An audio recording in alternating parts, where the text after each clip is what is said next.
So Lord Kapila is explaining the different grades of consciousness which is developed in this material world. If you see, this chapter is entitled Explanation of Devotional Service.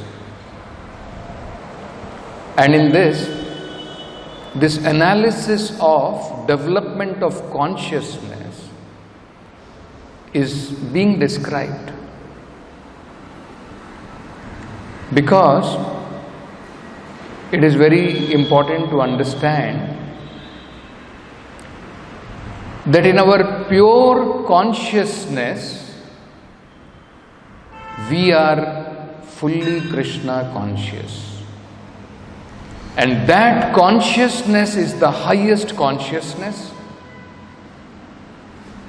That is the topmost consciousness one can achieve.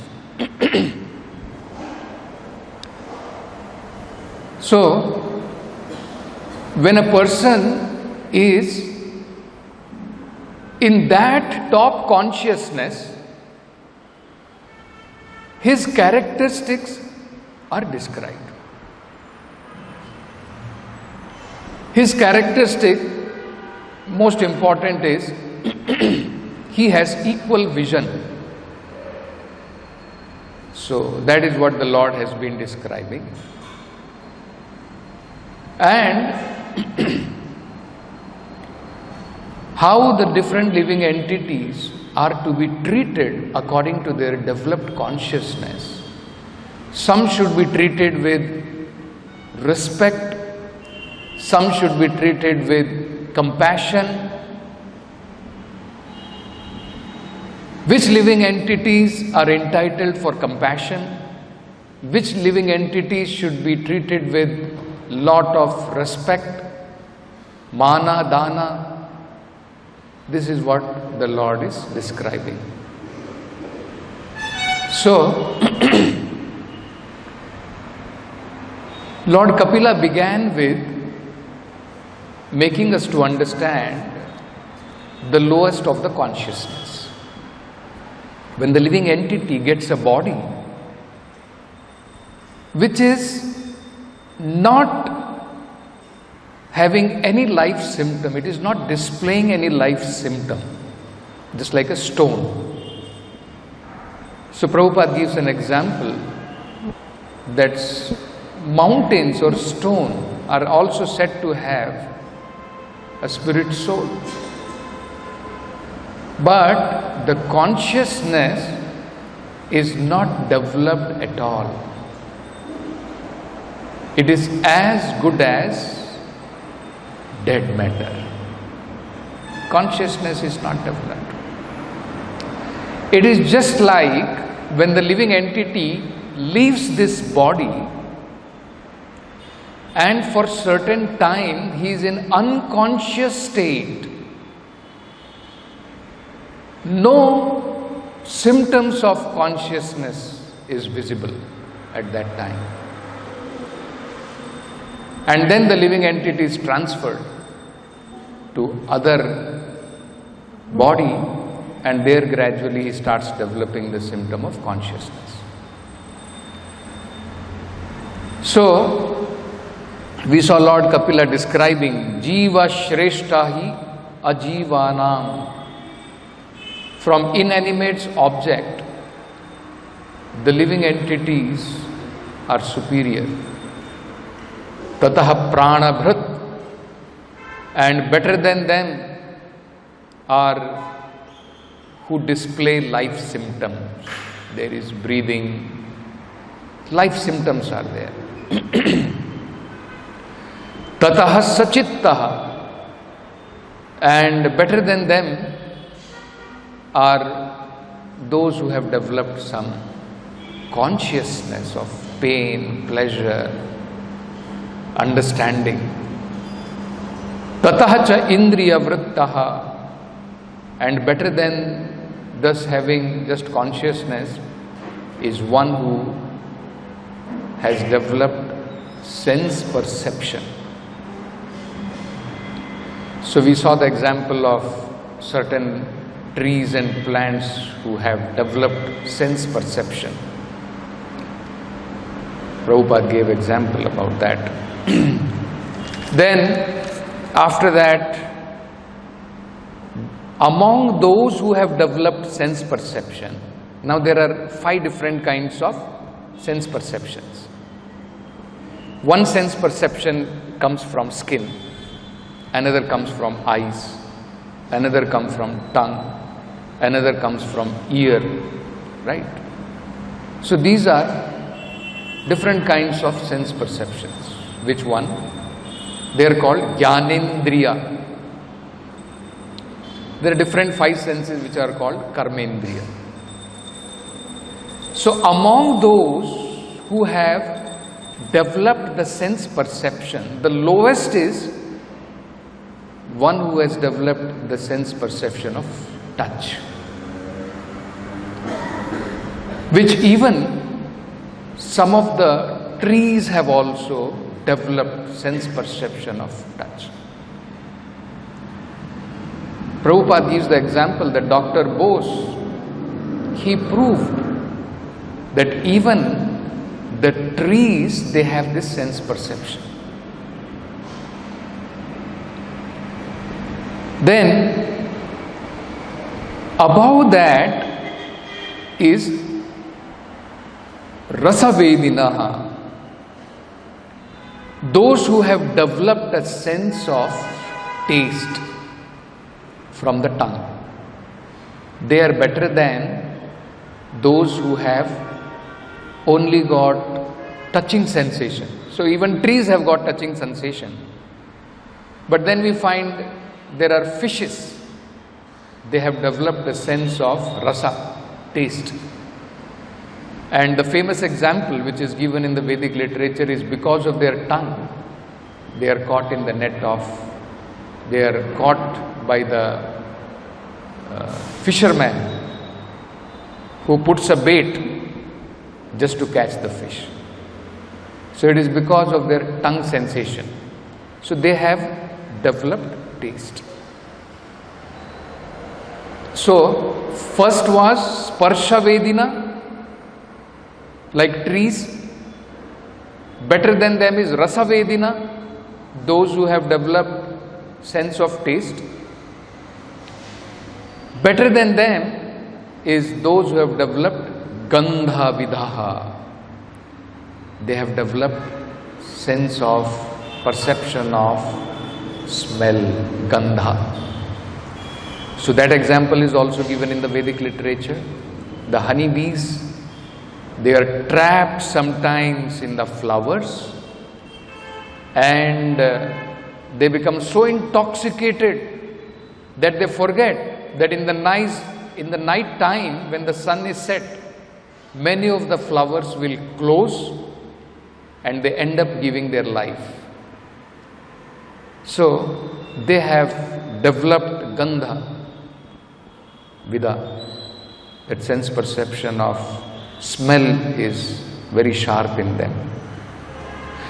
Better than them is Shabda Vida, those who have developed the sense of hearing, Shabda. So they are considered to be better. So Prabhupada gives an example that serpents, they are known for this, that they are able to make out wherever the frog is making sound. Just by that sound the frog is able to understand and it goes and eats up that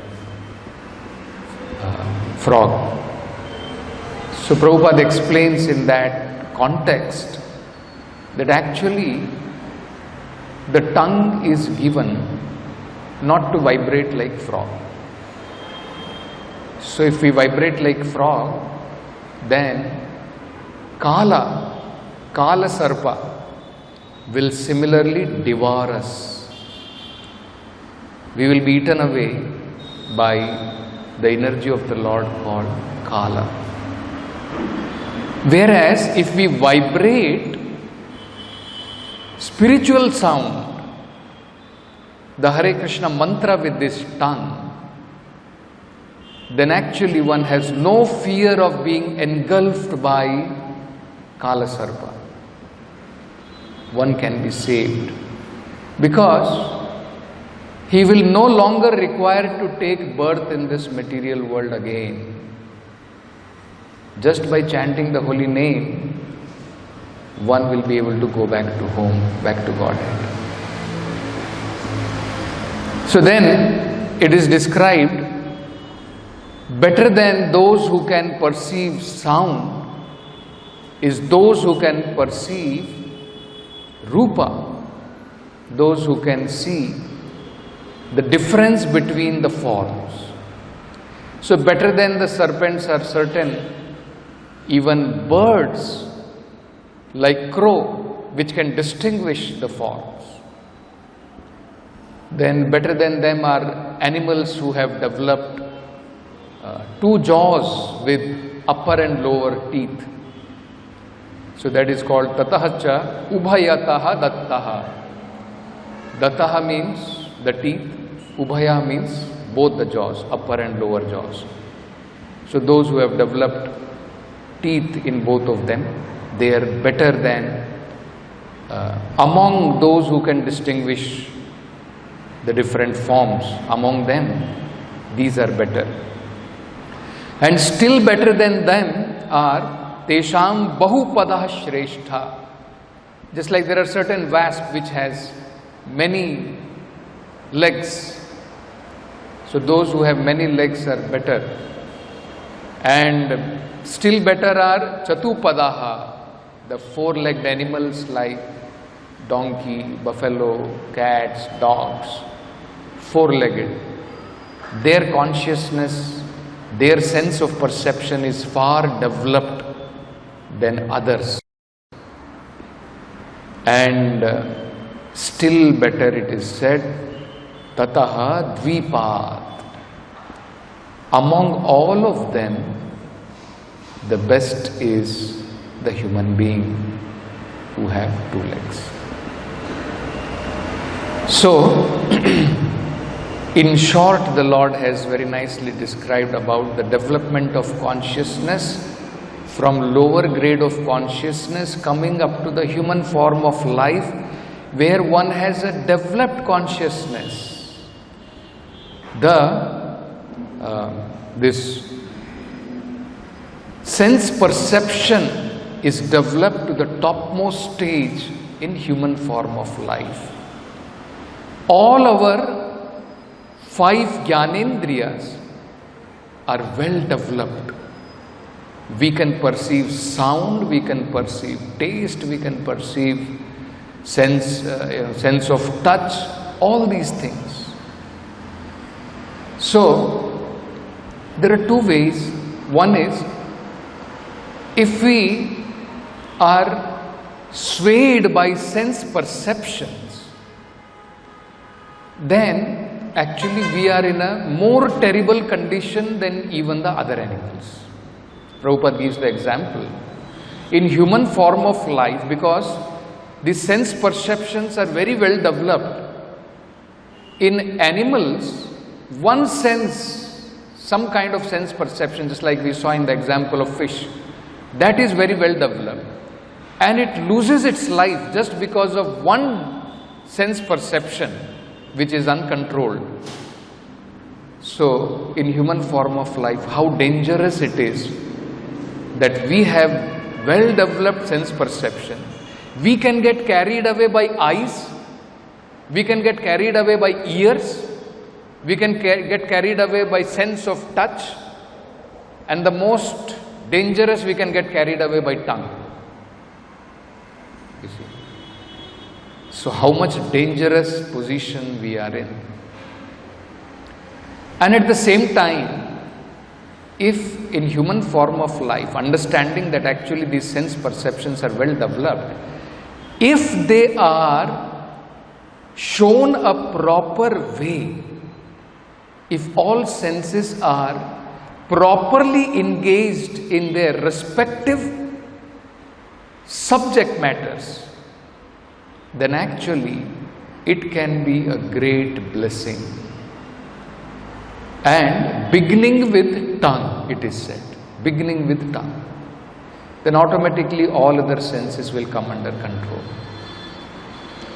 So we saw that with the tongue one can vibrate, so one should chant the holy name of the Lord and one should taste only Krishna Prasadam.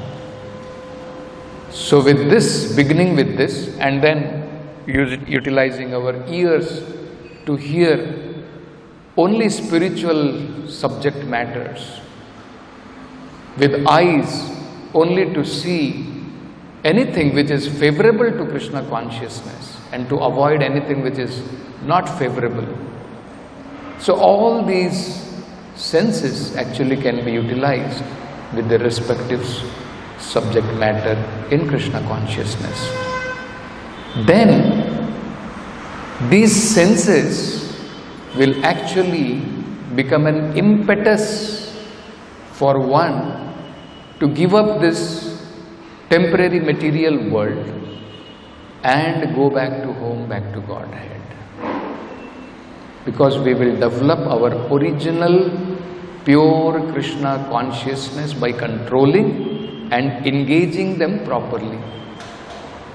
When the senses are not engaged properly, we are contaminating our consciousness more and more. These are like the inputs to our consciousness.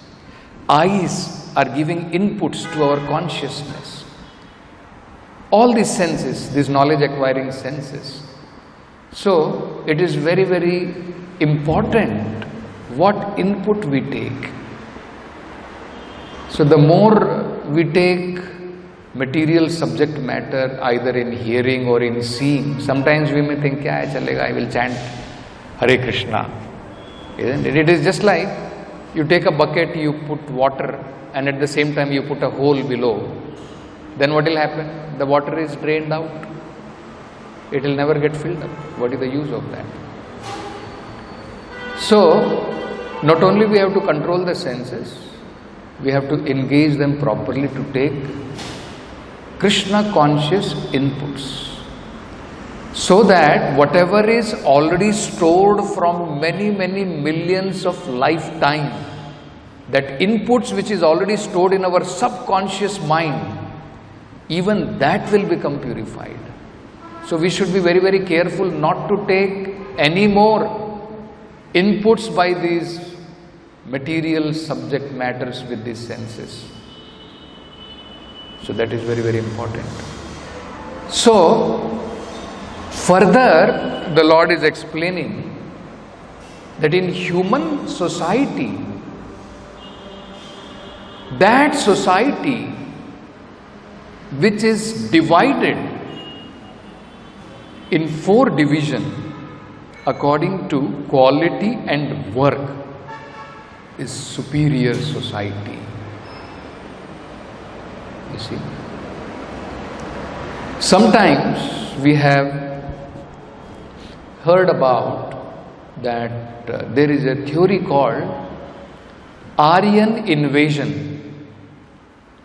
That means people from other countries, they were called as Aryans. And India, according to history, is called Dravidians. So as per them, Aryans invaded Dravidians and imposed their culture on them. This is what they are thinking to be. But actually, let us see what is this meaning of this word Aryan. So this Sanskrit word Aryan, which even Lord Krishna refers in Bhagavad Gita in very important context of material consciousness and spiritual understanding. So when Arjuna was swayed from spiritual understanding to material platform, Krishna called him Anaryam. Krishna called him Aswargyam Anaryam Akirti Karam Arjuna. So Arya means one who understands the value of life, he is called an Arya. One who understands what is the meaning of life. One who understands the spiritual significance of human life, he is called an Arya. One who understands the difference between animals and human beings. Dharmo hi tesham adhiko visheshaha dharmena hi na pashubhi samanaha. One who understands this distinction, this difference, that until and unless I understand the purpose of my life, dharma, till that time I am on the level of animals only. So, that society where there is a natural division and the society is divided according to quality and work is considered to be superior. Prabhupada explains in the purport why is it so. Anyone can tell why this society is considered to be superior? Suppose one society of human being, there is no division according to work and quality, guna and karma. Suppose there is no division. And in another society, there is a division according to work and guna. What is the difference? Prabhupada is saying something very important.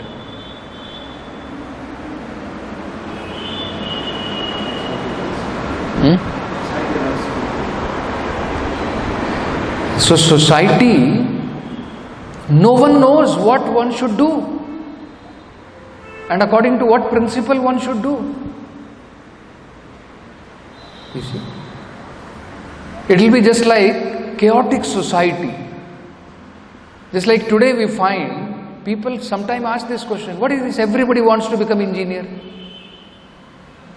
Correct? Sometimes we find this. What is this? In India, everybody simply they just want to become engineer. Imagine, let us say, if society becomes like this, everybody is only engineer, then what is going to happen? Because no division according to quality or work, no division. Isn't it? Person who has no inclination in that direction. Person who has no inclination in that direction. Many of them, if you ask them, actually you will say, if choice was given, I would not have taken. But because parents' pressure, family pressure, people will ask, oh, you are not engineer? Isn't it? Social pressure. Because of all that, people simply, just like, goats simply take admission. So like that it is. So, most important reason Prabhupada is saying is, no one knows what purpose he should work for. Does not know. Whereas in this society, everyone knows what work he should do, what qualities he has, and for what purpose he should work. Everything is clear to him. You see. So naturally we find in the society, there are some people who are intellectuals. There are some people who are very courageous. Very courageous. Me and you, very difficult. Isn't it? We cannot see. Let us say somebody is being murdered. We cannot. It's horrible. We may get heart failure. Sometimes some horrible accident we see. Sometimes person becomes unconscious seeing that. He cannot tolerate. Blood coming out. Correct? He may get a shock of his life. He may get mentally disturbed. So he is not having that quality.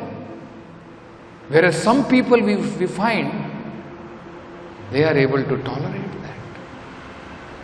They are very hard-hearted. So such people, they can be trained as a Kshatriyas. Just like even in India we find such class of people are there. Prabhupada says, the Gorkhas, the Sikh you will find, there is, even in our army you will find there is Sikh regiment, Jat regiment. There are certain class of people, Rajput, isn't it? So they have so much sense of courage, they will give up their life on the battlefield, but they will not return being defeated.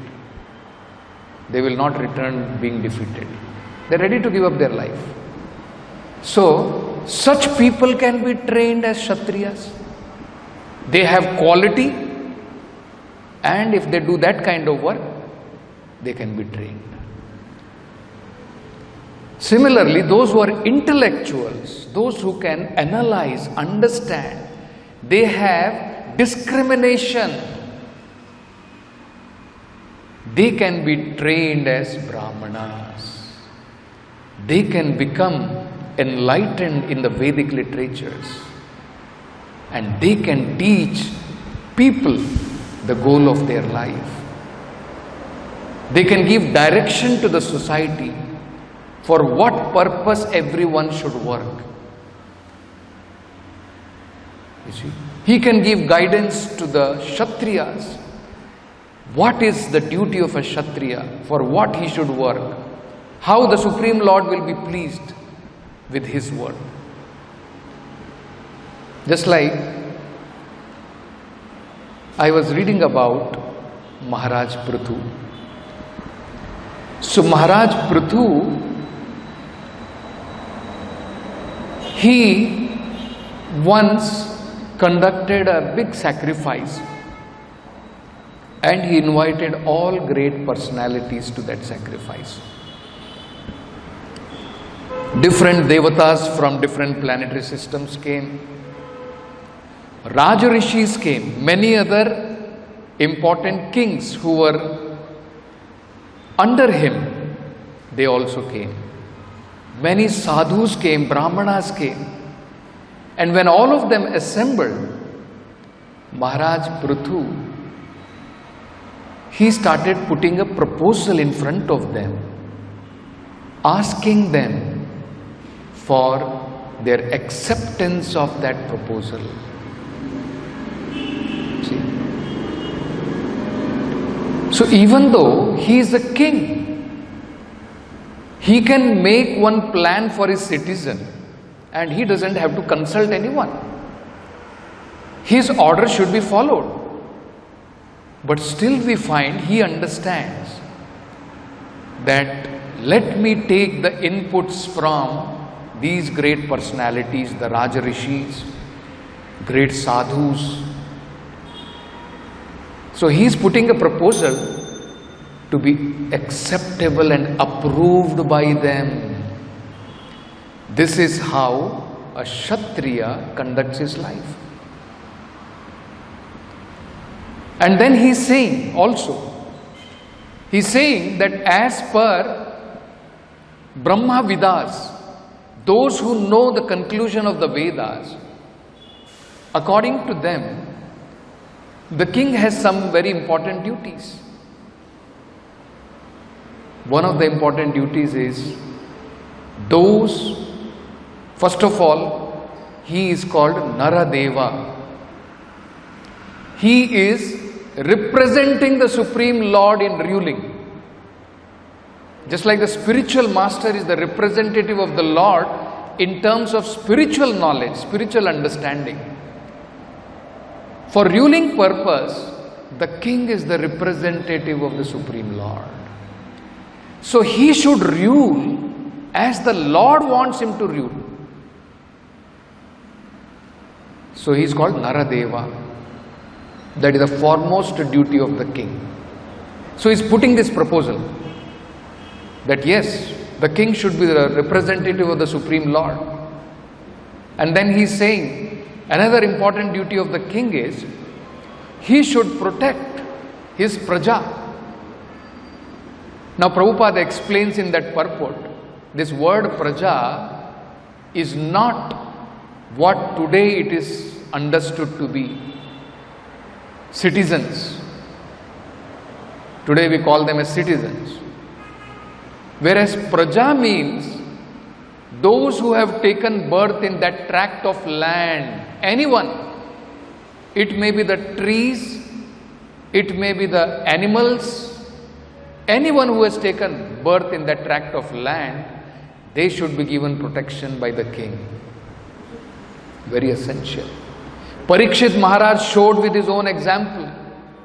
When he was touring his kingdom, when he saw that one man, he is dressed like a king, but actually he is hurting a cow and a bull, immediately he chastised him.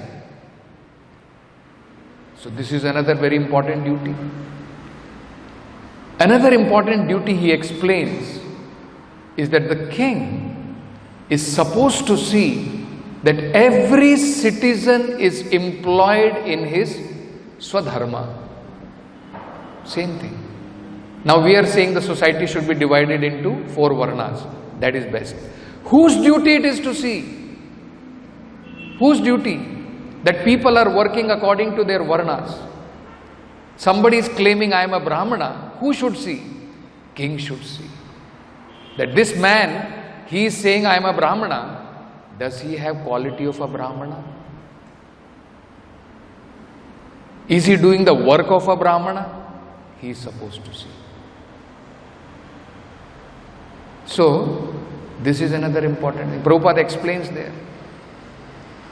If this duty is not done, then what happens? People are unemployed. Unemployed. And unemployed, we know, idle brain is devil's workshop. Khali dimag, shaitan ka ghar. So they will only do all nonsense. And that is why we find so much unrest. If people are properly employed, everybody is working, then all these things will not happen. Next he says, another important work is to see that people, those who are employed according to their own guna and karma, are they working for the satisfaction of the Lord? As it is said in Bhagavatam, samsiddhir haritoshanam. That is also very important. Simply employed is not enough. They have to be employed that with their work are they pleasing the Supreme Lord. That is another very important duty. And then further he says, if the king is not doing this duty, that people are employed according to guna and karma and they are pleasing the Supreme Lord, simply he is taking tax from those people. Then the king becomes responsible for their sinful activities.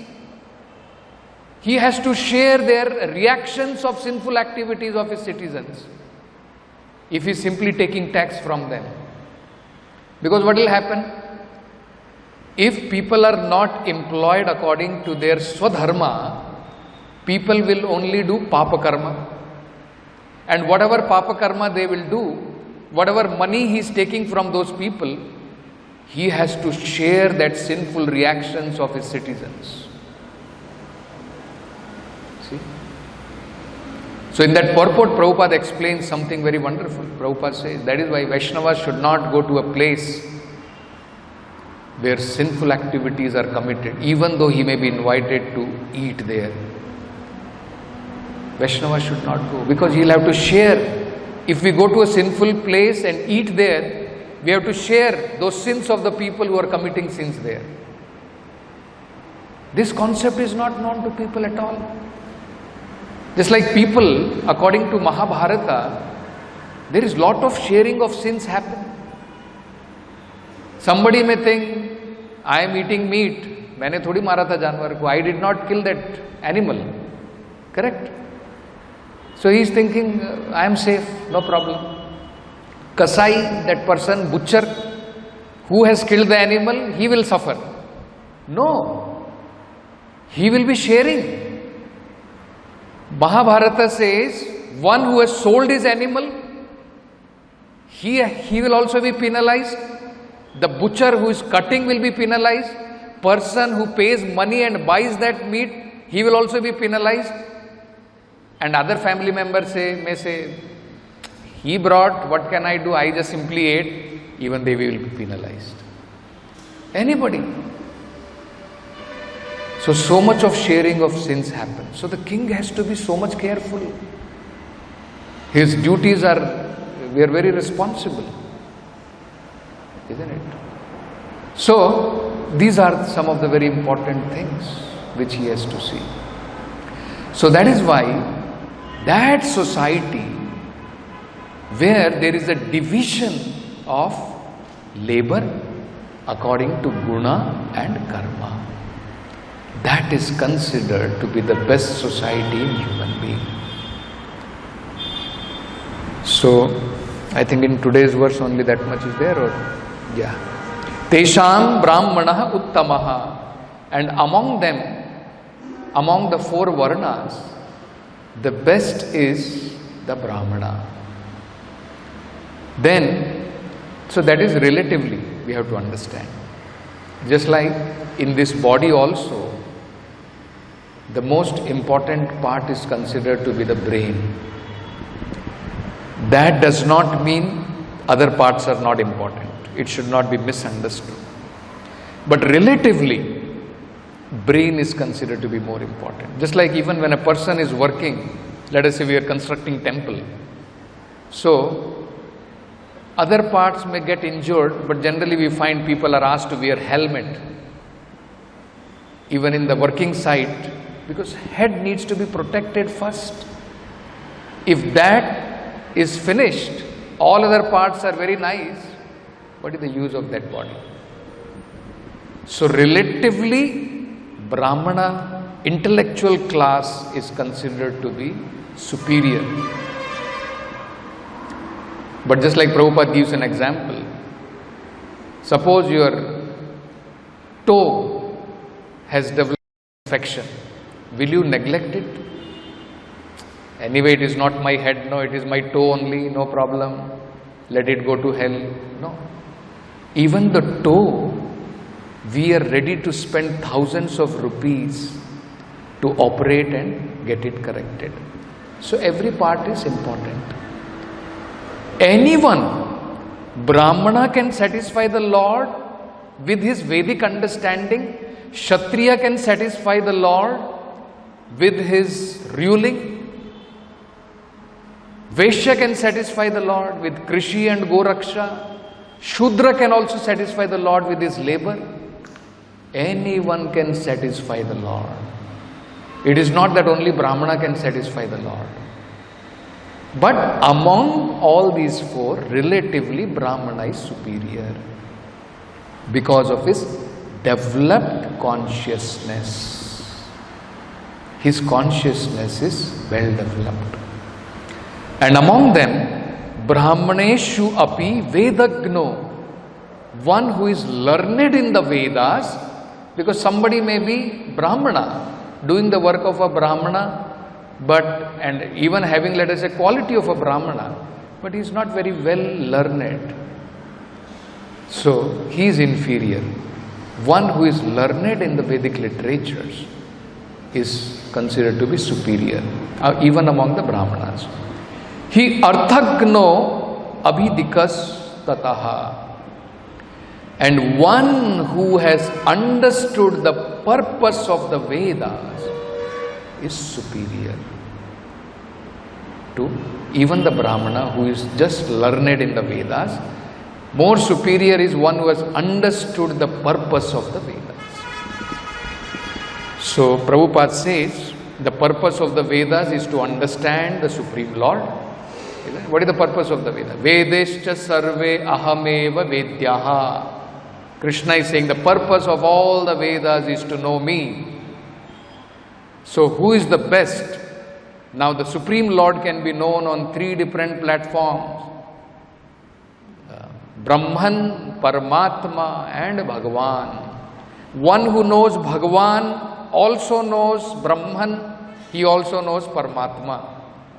So that means among the Brahmanas, Vaishnava is considered to be superior. So Prabhupada is saying, and who understands the term Bhagavan to mean the personality of Godhead is considered to be the best of the Brahmanas or a Vaishnava. He is also called as a Vaishnava. So best of the Brahmanas is called a Vaishnava. So we'll stop with this. Granthra Srimad Bhagavatam ki jai, Jagat Guru Srila Prabhupada ki jai. Yes.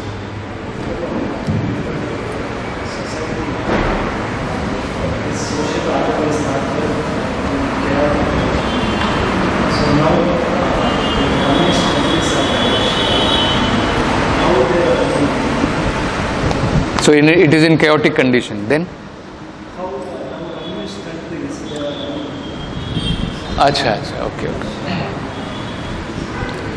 So we find Prabhupada explains the difference between communist and Krishna consciousness.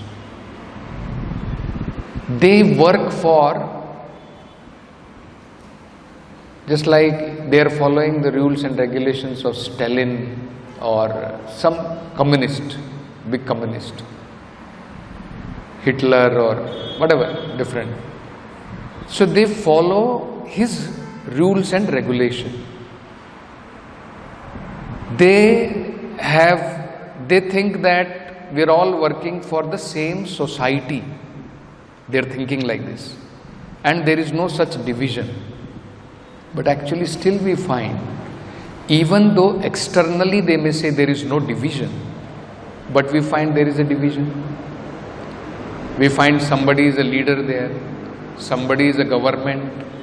So somebody is governing and somebody is governed. Both the classes we find. Then we also find there somebody is a capitalist, somebody is making money. Isn't it? So they are against the capitalism in these countries which are considered to be socialist.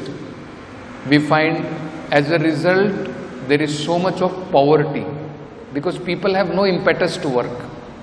For what I should work? Even if I work 10 hours a day, my capital will be taken away by the state, it does not belong to me. Then where is the impetus for him to work? Whereas in India you will find, because there is capitalism is there, anyone can make profit. So we find Ambani, we find Tatas, we find Birlas, isn't it? So many. But in socialist country we find, because they are saying that everything belongs to the, to the government, and everybody should work for government and they cannot get more than money. So we still find people who are in communist, who are in ruling, they are having money. All these kinds of corruptions are there. People are not inspired to work for their country. So these things we find, and that is why recently the whole of USSR, so somehow or other with dictatorship, they are held together, but actually the moment you leave that, you will find they will all fragment into many countries. So it happened, USSR became into so many different republics. Similarly, we are finding so many, Hong Kong is, China is trying to control over Hong Kong and all those things. And even in China, people are just practically, because of the dictatorship, they are held together. So otherwise, in the earlier time, in the Vedic society, even though there was monarchy, there was not dictatorship. So we were taking the example of Maharaj Prithu. Why he had to go to assembly of all the Brahmanas and great sages and put his proposal? He is putting a proposal, how I want to govern my country, how I want to govern my citizen. Is it approved by all of you? And we find the example that when somebody became a dictator, like King Vena, immediately he was vanquished, he was finished. And another qualified person was put in his place. Prithu Maharaj was put in his place, isn't it? So they will not last for a long time. You see, even this democracy, so-called democracy is also equally, it's all whether dictatorship where there is no God consciousness and everybody is thinking we'll all work only for the society's sake, isn't it? So our difference is that actually one works for the pleasure of the Supreme Lord. That is the difference between socialist idea and Krishna conscious idea.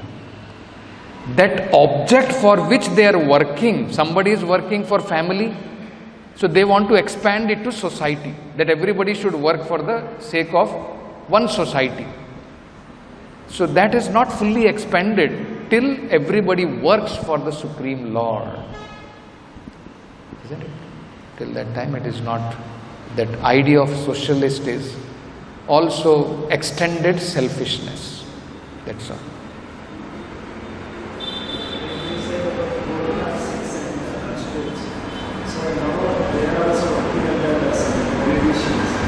Correct. So they have qualities and they are also trained in military this thing. Only thing missing is they are not working for the pleasure of the Supreme Lord. They have no idea. Because the government itself does not have an idea of that they should be the representative of the Supreme Lord. So only that part is missing. So how that can be fulfilled is by making people Krishna conscious. Because let us say, for example, people are not trained in Krishna consciousness and we only try to, let us say few Krishna conscious people, let us say somehow or other we capture government. Now people are dissatisfied. You may, suppose you want to stop cigarette factory, but people are not trained that actually intoxication should not be done, there is a higher value to life, we should be God conscious, 4 regulative principles we should follow. So even though you may capture government, but people will overthrow you. What is the use? So first people have to be made Krishna conscious, general people have to be made. Then they will elect themselves somebody who is in Krishna consciousness more advanced. So in that sense, simply fighting, let us say if a few of us try to think that we will form one party and we will give good governance, it will not be possible. People's inclination has not changed. They want factories and we are telling, no, what will you do by increasing all these factories and everything? Save your time, become Krishna conscious, isn't it? They will not be convinced. So, what should be done is actually we should just propagate Krishna consciousness. That is what should be done.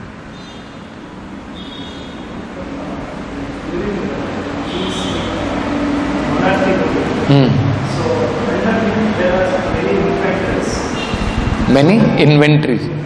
infantries, okay. Correct. Yes. Yes.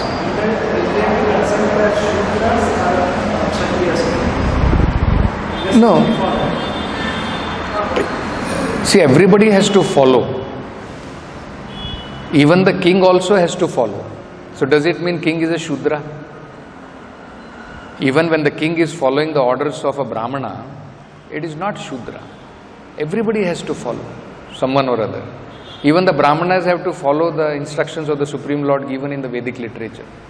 Living entities meant to follow only, basically. One who cannot understand and discriminate, such a person, he should only follow. Other people, just like when somebody is asked to follow, they can discriminate and ask. Understood? Just like, for example, that is why it is said, Bhishma should have asked, should I fight for dharma or should I fight with Duryodhana just because he has done me some material favor? So that discrimination should be there, otherwise he will be penalized. He will have to suffer for that, of his decision what he has made. So that discrimination power everybody should have. Apart from Shudra, who does not have a discrimination power, everybody else discrimination power.